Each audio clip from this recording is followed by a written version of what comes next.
Welcome in bright future nurses hub. Friends, आज हम फिर आपके लिए लेकर आए हैं AIIMS Patna previous year question paper next part, जो कि आपके आने वाले एग्जाम के लिए काफ़ी हेल्पफुल रहने वाला है। Now let's see about questions. Question number first, ovulation in a female with 36 days cycle occur between. अगर किसी फीमेल की मेंसेस साइकिल 36 डेज की है तो उसमें ओवुलेशन डे कौन सा होगा। ऑप्शन है हमारे पास। Option A 32-34 day, option B 14 to 18th day, 8th to 12th day, या फिर 20 to 24th डे। तो इसका राइट आंसर क्या होगा फ्रेंड्स। अगर किसी फीमेल की साइकिल 36 डेज़ की, जो जनरली फीमेल्स में होती है, एवरेज साइकिल हम लेकर चलते हैं 28 डेज़ की, तो इसके अकॉर्डिंग जो ओवुलेशन डे आता है वो कौन से पे आता है, 14 डेज़ पे आता है। लेकिन हमसे क्वेश्चन में पूछा है 36 डेज़। तो इस टाइप के क्वेश्चंस को सॉल्व करने के लिए हमें 36 में से 14 डेज़ को माइनस करना होता है। कितना माइनस, और क्यों करना होता है, क्योंकि जो 14 डेज़ का होता है वो होता है ल्यूटियल फेज़। ल्यूटियल फेज़ क्या होता है, 14 डेज़ का होता है, और ये सब फीमेल्स में कांस्टेंट होता है, जो कि लॉन्गेस्ट फेज होता है 14 डेज़ का। तो ओवुलेशन डे निकालने के लिए हमें 36 में से 14 को माइनस करना होगा। तो हमारा आंसर कितना आएगा, 22 डे। तो इस फीमेल का ओवुलेशन डे कौन सा डे होगा, 22। तो 22 के अकॉर्डिंग कौन सा ऑप्शन सही होगा, option number D is right answer. Next question, question number second, the condition where the uterus turns inside out is called. ऐसी कंडीशन जिसमें यूट्रस टर्न इनसाइड आउट, ऐसी कंडीशन को क्या बोलते हैं, जब यूट्रस पलट जाता है, टर्न हो जाता है इनसाइड आउट।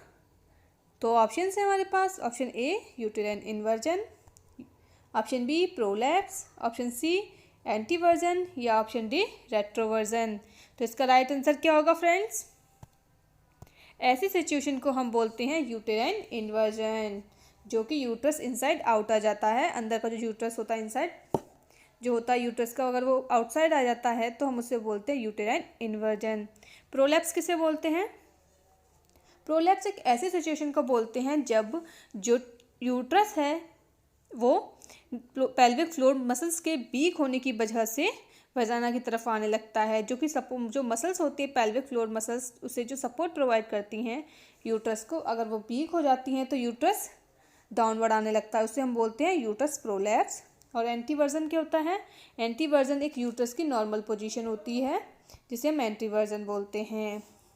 और रेट्रोवर्जन किसे बोलते हैं, रेट्रोवर्जन हम जब बोलते हैं जब यूट्रस बैकवर्ड टिल्ट हो जाता है, जबकि उसे फॉरवर्ड टिल्ट होना था। अगर बैकवर्ड टिल्ट हो जाता है तो उसे हम बोलते हैं retroversion. Next question, question number 3, the graphical record of maternal and foetal data against time during labour on a single sheet of paper is called. Labour के टाइम पे एक सिंगल शीट ऑफ पेपर पे maternal और foetus का data record किया जाता है, उस पेपर को हम क्या बोलते हैं। ऑप्शन है हमारे पास। Option A ultrasonogram, option B tocogram, option C cardiotocogram, या ऑप्शन डी पार्टोग्राफ। तो उसे हम क्या बोलते हैं, एक सिंगल शीट ऑफ पेपर को उसे हम बोलते हैं पार्टोग्राफ, जिसपे ड्यूरिंग लेबर के टाइम पे फीटल और मैटरनल डाटा हम फिल करते हैं, रिकॉर्ड करते हैं। So option number D is right answer. Cardiotocogram या फिर सीटीजी किसे बोलते हैं, कार्डियोटोकोग्राम और सीटीजी में जो हम फीटल हार्ट रेट और यूट्रस कॉन्ट्रैक्शन को मॉनिटर करते हैं उसे हम बोलते हैं CTG. Next question, question number 4, the most common genital prolapse is. Most common genital prolapse कौन सा है। ऑप्शन है हमारे पास रेक्टोसील, सिस्टोसील, प्रोसिडेंशिया, या फिर एंटेरोसील। तो इसका राइट आंसर क्या होगा friends. Most common genital prolapse क्या है, cystocele. Option number B is right answer. और रेक्टोसील क्या होता है, रेक्टोसील होता है जब वेजाइना और रेक्टम की जो बॉल होती है वो वीक हो जाती है, तो हम उसे बोलते हैं रेक्टोसील। और प्रोसिडेंसिया क्या होता है, प्रोसिडेंसिया होता है पेल्विक ऑर्गन जब प्रोलैप्स करते हैं उसकी सीवियर फॉर्म को हम बोलते हैं प्रोसिडेंसिया। और एंटेरोसील क्या बोलते हैं, एंटेरोसील बोलते हैं जब स्मॉल इंटेस्टाइन पेल्विक कैविटी में आने लगती है, आ जाती है, तो हम उसे बोलते हैं enterocele. Next question 5, the first stage of labour is characterised by, इनमें से फर्स्ट स्टेज लेबर का करेक्टर कौन सा है? ऑप्शन है हमारे पास, option A crowning of head, option B expulsion of foetus till the placenta, option C dilation of cervix, option D delivery of the placenta. तो इसका राइट आंसर क्या होगा फ्रेंड्स? फर्स्ट स्टेज में हमें क्या क्या दिखाई देता है? फर्स्ट स्टेज में हमें ओनली सर्विक्स का डायलेशन दिखाई देता है, ओनली सर्विक्स डायलेट होती है, तो हम उसे बोलते हैं first stage. So option number C is right answer. Delivery of placenta कौन सी स्टेज में होती है? ये थर्ड स्टेज में होती है। Next question, question number 6, the length of fallopian tube range from, fallopian tube की रेंज क्या होती है? ऑप्शन है हमारे पास 22 to 27 centimetre, 7 to 12 centimetre, 28 to 31 centimetre या 2 to 7 सेंटीमीटर। तो इसका राइट आंसर क्या होगा फ्रेंड्स? जो हमारे पास फेलोपियन ट्यूब होती है, ये जो होती है हमारे पास फेलोपियन ट्यूब्स होती हैं, तो इनकी लेंथ कितना होता है फ्रेंड्स? तो इसका राइट आंसर क्या होगा फ्रेंड्स? इसका राइट आंसर होगा 7 to 12 सेंटीमीटर। फेलोपियन ट्यूब की रेंज कहाँ तक होती है? 7 से 12 centimetre. Option number B is right answer. Next question, question number 7, the shape of brim in anthropoid pelvis, जो एंथ्रोपॉइड पेल्विस होता है उसके ब्रिम की शेप क्या होती है? ऑप्शन है हमारे पास, option A triangular with base towards sacrum, square या वेल राउंडेड या ओवेल। तो इसका राइट आंसर क्या होगा फ्रेंड्स? जो एंथ्रोपॉइड पेल्विस होता है इसकी ब्रिम का शेप कैसा होता है? ओवल शेप होती है। कैसी होती है? Oval shape. So option number D is right answer. Next question, question number 8, the suture that separate the parietal bone from the portion of occipital bone is called, जो suture होता है parietal bone और occipital bone को separate करने वाला suture, उसे हम क्या बोलते हैं? ऑप्शन है हमारे पास, option A lambdoid suture, frontal suture, sagittal suture या कोरोनल सूचर। तो इसका राइट आंसर क्या होगा फ्रेंड्स? ऐसा कौन सा सूचर है जो कि पैराइटल बोन को ऑसिपिटल बोन से अलग करता है? अगर हम इसे पता चले कि अगर ये स्कल है, ये कौन सी पोर्शन हुआ? ये फ्रंटल पोर्शन है और ये ऑसिपिट वाला पोर्शन है, और ये कौन सा है? पैराइटल वाला पोर्शन है। तो जो ये फ्रंटल और पैराइटल के बीच में कौन कौन सा सूचर होता है? फ्रंटल और पैराइटल के बीच में होता है कोरोनल सूचर। कौन सा? कोरोनल सूचर होता है। पैराइटल और पैराइटल के बीच में कौन कौन सा सूचर होता है? पैराइटल और पैराइटल बोन को जो कनेक्ट करता है या अलग करता है उसे हम बोलते हैं सजाइटल सूचर। और जो ये वाला सूचर होता है जो पैराइटल और ऑसिपिट के बीच में होता है, ऑसिपिटल बोन के बीच में होता है, उसे हम बोलते हैं लैम्डॉइडल सूचर। कौन सा सूचर? लैम्डॉइडल। तो इस क्वेश्चन में हमसे किस किस के बीच में पूछा है? इस क्वेश्चन में हमसे पूछा है ऑसिपिटल बोन और पैराइटल बोन के बीच में, तो कौन सा है? Lambdoidal. So option number A is right answer. Next question, question number 9, urine formation usually begin towards the end of and continue throughout the life, जो यूरिन फॉर्मेशन स्टार्ट हो जाता है फीटस में, वो कब से स्टार्ट होता है? ये मीन्स कितने वीक से स्टार्ट होता है और कब थ्रू आउट द लाइफ चलता ही रहता है? तो इसका ऑप्शन है हमारे पास, option A 3 to 5 week, 2 to 3 week, 12 to 22 week या 11 to 12 वीक। जो किडनी मैच्योर हो जाती हैं फीटस की, वो कौन से वीक पे होती हैं? वो 12 वीक पे होती हैं और यूरिन को फॉर्म करने लगती हैं। तो इसका राइट आंसर क्या होगा फ्रेंड्स? इसका राइट आंसर होगा option number D. Next question, question number 10,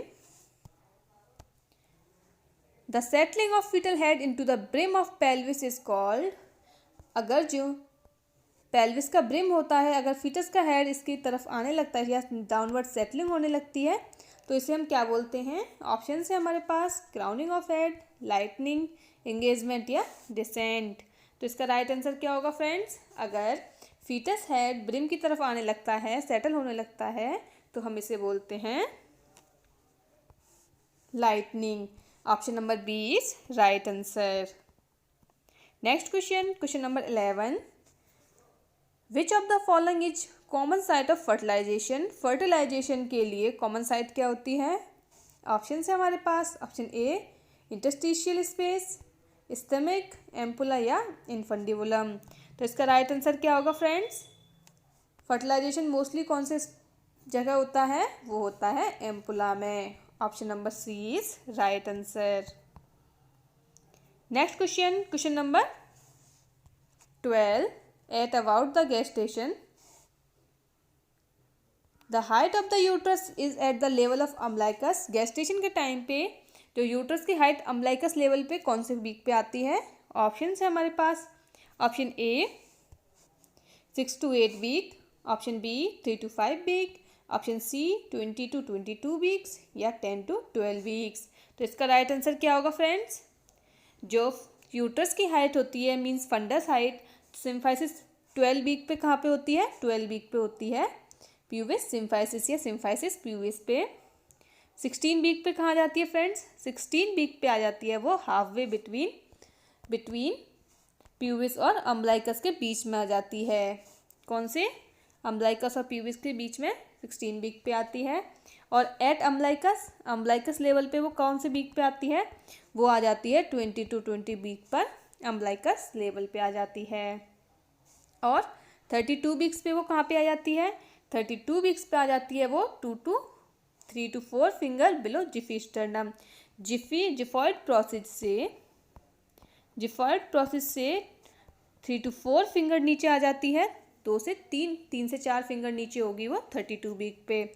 उसके बाद अगर 36 वीक पे या 38 वीक्स के बीच में देखा जाएगा तो वो जिफॉइड प्रोसेस पर ही मिलेगी फंडल हाइट।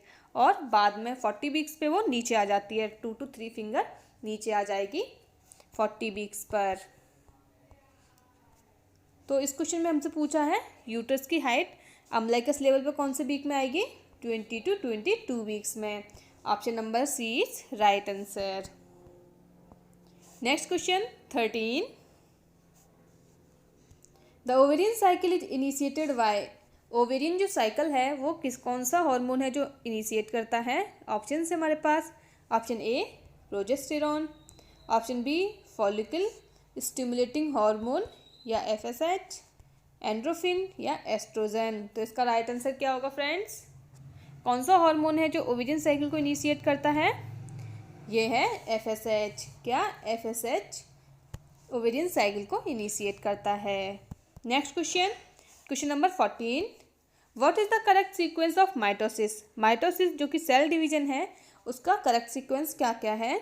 ऑप्शन है हमारे पास। Option A prophase, metaphase, anaphase या telophase, option B anaphase, prophase, metaphase, telophase, option C telophase, anaphase, prophase, metaphase या मेटाफेज, एनाफेज, प्रोफेज या टीलोफेज। तो इस माइटोसिस का करेक्ट सीक्वेंस क्या है? कौन कौन से सीक्वेंस में होती है? वह होती है PM-AT के सीक्वेंस में। क्या होती है? PM-AT के सीक्वेंस में माइटोसिस होती है। P फॉर प्रोफेज आएगा पहले, फिर metaphase, anaphase and then telophase. तो इसके अकॉर्डिंग कौन सा ऑप्शन राइट होगा फ्रेंड्स? इसके अकॉर्डिंग राइट होगा option number A is right answer. Prophase, metaphase, anaphase and then last telophase. Next question 15, the uterine fibroid is associate with. जो uterine fibroid है वो किससे एसोसिएट है? ऑप्शन है हमारे पास। Option A endometriosis, option B amenorrhoea, option C ovarian cancer या option D PID pelvic inflammatory disease. तो इसका राइट आंसर क्या होगा फ्रेंड्स?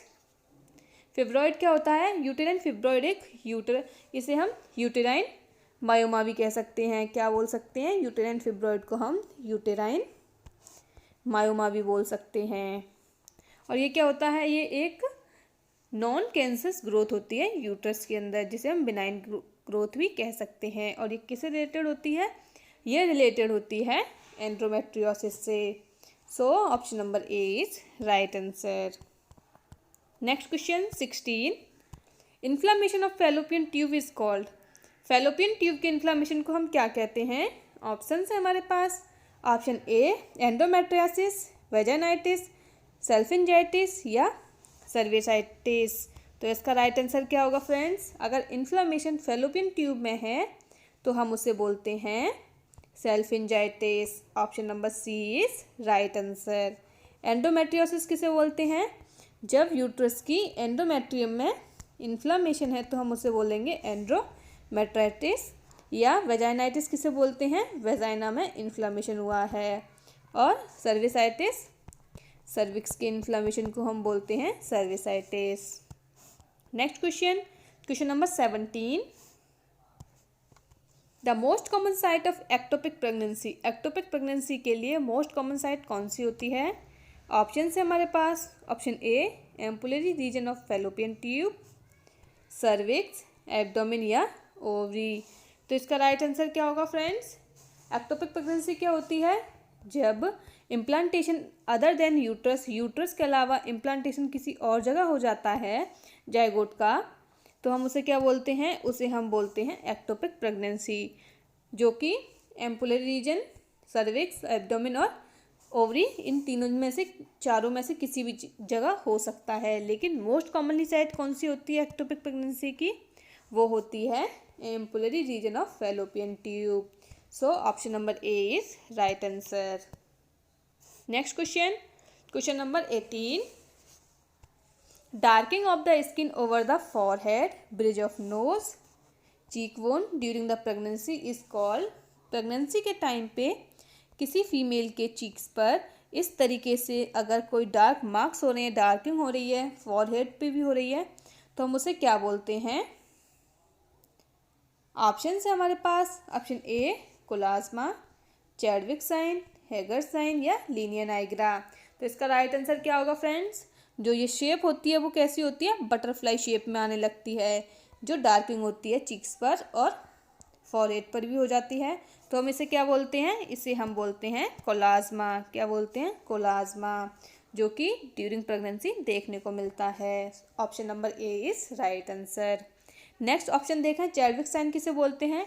चैडविक साइन बोलते हैं bluish discoloration of cervix. Cervix के ब्लूइश डिस्कलरेशन को क्या बोलते हैं हम? Chadwick sign. और हैगर साइन क्या होता है? हैगर साइन को हम बाइमैनुअल एग्जामिनेशन भी कहते हैं, बाइमैनुअल एग्जामिनेशन। और इसमें हम क्या चेक करते हैं? यूट्रस के सॉफ्टनिंग को चेक करते हैं। सॉफ्टनिंग ऑफ यूट्रस यानी कि लोअर यूट्रस की सॉफ्टनिंग को चेक करेंगे, मीन्स इस्थमस की सॉफ्टनिंग को चेक करते हैं। इसमें बाइमैनुअल एग्जामिनेशन भी कहते हैं। और लीनिया नाइग्रा किसे बोलते हैं फ्रेंड्स? जब प्रेग्नेंट यूट्रस पे मिड में एक लाइन, लंबा डार्क लाइन क्रिएट हो जाता है, तो हम उसे बोलते हैं लीनिया नाइग्रा, जो कि सेंटर में होता है। Next question, question number 19। The approximately average weight of placenta at birth. Birth के टाइम पे एवरेज वेट प्लेसेंटा का कितना होता है? ऑप्शन है हमारे पास। Option A 300 gram, option B 400 gram, option C 508 gram या ऑप्शन डी 600 ग्राम। तो इसका राइट आंसर क्या होगा फ्रेंड्स? एवरेज वेट कितना होता है प्लेसेंटा का? एवरेज वेट होता है 500 ग्राम। तो according to options, option number C is right answer, 508 gram. Next question, question number 20। The early puerperium extends. Early puerperium period किसे बोलते हैं हम? ऑप्शन है हमारे पास। Option A until 12 week of postpartum, up to first year of delivery, until the 13 weeks of postpartum या फिर until first week of postpartum। तो इसका राइट आंसर क्या होगा फ्रेंड्स? प्यूपेरियम पीरियड हम किसे बोलते हैं? प्यूपेरियम पीरियड बोलते हैं हम डिलीवरी टू 6 वीक्स। 6 वीक्स तक का जो पीरियड होता है डिलीवरी से लेके, उसे हम बोलते हैं प्यूपेरियम पीरियड। और अर्ली प्यूपेरियम पीरियड किसे बोलेंगे हम? Just first week of postpartum. Postpartum के फर्स्ट वीक तक हम क्या बोलते हैं? Early puerperium. So option number D is right answer. Next question 21। Which of the following is seen in preeclampsia. Preeclampsia में क्या देखने को मिलता है? ऑप्शन है हमारे पास। Option A facial hair, hypotension, weight loss या फिर प्रोटीन यूरिया। तो इसका राइट आंसर क्या होगा फ्रेंड्स? प्रीक्लैम्सिया क्या होता है? प्रीक्लैम्सिया एक हाइपरटेंसिव कंडीशन है जिसमें जो बीपी हो जाता है वो मोर देन 140/90 रहता है। प्रीक्लैम्सिया। ये एक हाइपरटेंसिव सिचुएशन है जिसमें प्रोटीनयूरिया भी देखने को मिलता है। So option number D is right answer. Next question 22। A normal umbilical cord contain, जो बेबी की नॉर्मल अम्बिलिकल कॉर्ड होती है वो उसमें कितनी आर्टरी और कितनी वेन होती हैं? ऑप्शन है हमारे पास। Option A 1 artery 5 vein, 2 artery 1 vein, 5 artery 2 vein या 2 आर्टरी 10 वेन। तो इसका राइट आंसर क्या होगा फ्रेंड्स? जो अम्बिलिकल कॉर्ड होती है उसमें 2 आर्टरी 1 वेन होती है। तो इसका राइट आंसर क्या होगा फ्रेंड्स? इसके अकॉर्डिंग इसका राइट आंसर होगा option number B 2 artery 1 vein. Next question number 23। Oxygenated blood from placenta return to the foetus by, जो ऑक्सीजनेटेड ब्लड होता है वो प्लेसेंटा से फीटस तक किसके थ्रू जाता है? ऑप्शन है हमारे पास। Option A superior vena cava, inferior vena cava, umbilical vein या डक्टस आर्टरियोसिस। तो इसका राइट आंसर क्या होगा फ्रेंड्स? जो ऑक्सीजनेटेड ब्लड होता है वो यूट्रस से फीटस तक अम्बिलिकल वेन के थ्रू जाता है। किसके थ्रू जाता है? अम्बिलिकल वेन के थ्रू। और जो डीऑक्सीजनेटेड आता है फीटस से वो अम्बिलिकल आर्टरी के थ्रू प्लेसेंटा तक जाता है। तो इसका राइट आंसर क्या हुआ फ्रेंड्स? इसका राइट आंसर हुआ अम्बिलिकल वेन। जो अम्बिलिकल वेन है वो ऑक्सीजनेटेड ब्लड प्लेसेंटा से फीटस तक पहुंचाती है। Next question 24। Post term pregnancy is which continue beyond. Post term pregnancy हम कब बोलेंगे? जब वो कितने दिन से ज़्यादा हो जाए। ऑप्शन है हमारे पास। Option A 294 days, option B 250 days, option C 200 days या ऑप्शन डी 170 डेज। तो इसका राइट आंसर क्या होगा फ्रेंड्स? जो नॉर्मल प्रेगनेंसी हम कंसीडर करते हैं उसे हम करते हैं 280 डेज़ की। कितने की? 280 डेज़ की। अगर वो 294 डेज से ज़्यादा चली जाती है तो हम इसे बोलते हैं post term pregnancy. Option number A is right answer. Next question number 25। What is the ideal average newborn head circumference at birth. जो हेड सर्कमफ्रेंस होता है एवरेज न्यूबॉर्न का वो कितना होता है at the time of birth? Option है हमारे पास। Option A 75 centimetre, option B 35 centimetre, 55 centimetre या 15 सेंटीमीटर। तो इसका राइट आंसर क्या होगा फ्रेंड्स? जो नॉर्मल हेड सर्कमफ्रेंस होता है किसी भी बच्चे का eight the time of birth वो कितना होता है? 35 सेंटीमीटर। और जो चेस्ट सर्कमफ्रेंस होता है वो कितना होता है? वो हेड सर्कमफ्रेंस से 2 या 3 सेंटीमीटर कम होता है। तो इसके अकॉर्डिंग इसका राइट आंसर क्या हुआ फ्रेंड्स? इसके अकॉर्डिंग इसका राइट आंसर हुआ 35 centimetre. Option number B is right answer. तो फ्रेंड्स ये थे हमारे आज के क्वेश्चंस जो कि आपके आने वाले एम्स पटना एग्ज़ाम के लिए काफ़ी हेल्पफुल रहने वाले हैं। फ्रेंड्स अगर आपने हमारे एम्स पटना के अगर अदर पार्ट नहीं देखे हैं तो आप हमारे अदर पार्ट्स की वीडियो भी हमारे चैनल पर जाकर देख सकते हैं।